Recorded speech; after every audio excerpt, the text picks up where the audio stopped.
Why, hello, and welcome back to another episode of Let's Talk Nerdy. Point in our day where we can go ahead and discuss some of the science and relevancy of either human anatomy or health and wellness topics, but also apply a sense of common sense.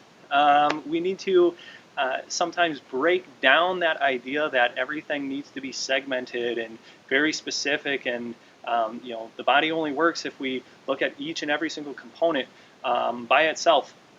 We need to look at the body as one living organism, right? We are one mass. We are one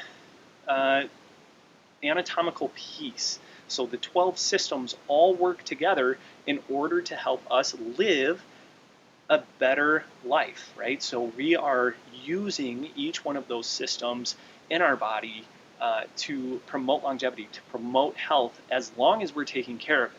Okay, so what I want to work through today is simply breathing. Okay, last time we talked a little bit about sleep. Today we're going to talk about breathing. The science behind your breaths and where they stem from actually comes from your nervous system. So your nervous system has two components. The first one is going to be the sympathetic nervous system. This system is responsible for taking control in a fight or flight situation. What it does is it creates contraction, tension, right? If you're about to get attacked by a bear, it's happened to me only once, I won, but you're going to run from the bear. It creates contraction, right? So either fight or flight will create that muscular contraction. When that happens, your breathing goes shallow into your ribs, neck, upper traps. It tries to lift your ribs up and drop down, right? So we want to think the opposite of that, okay? Well, actually, let's hit on a little bit here. What is your bear in life, right? You're living in stress today. I guarantee that. I know that. You woke up this morning and something became a stress. Most likely, at some point throughout your day, you ended up going, oh. That sigh is your nervous system saying, settle down. I need a breath. I need to relax a little bit. So we need to listen to that cue. So the best thing that we can do is transition to the parasympathetic nervous system. Okay? So fight or flight, the external source tells you breathe faster, breathe shallow, so I can create contraction. The rest and relaxation component is to use your diaphragm, okay? So a diaphragmatic breath. That means you're going to be breathing so low that your stomach really expands, okay? So I'm going to try to show this here.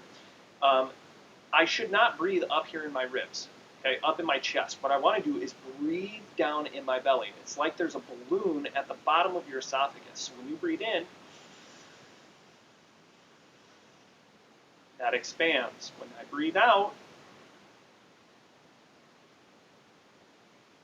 that goes away. Okay? This is extremely important in getting your nervous system to make that shift.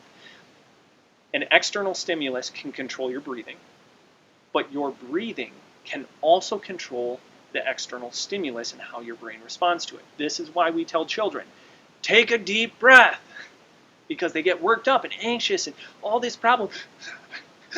And they start taking these super shallow breaths. If we can get just one deep breath in and expand that diaphragm and work through getting a rest and relaxation breath, we can finally talk them off the ledge, right? So this is something that we need to consider with a great deal of importance in our lives, because we might not break down like them because we've built callus. We've built a system of protection for ourselves that we don't allow ourselves to get to that point unless we hit a breaking point, right?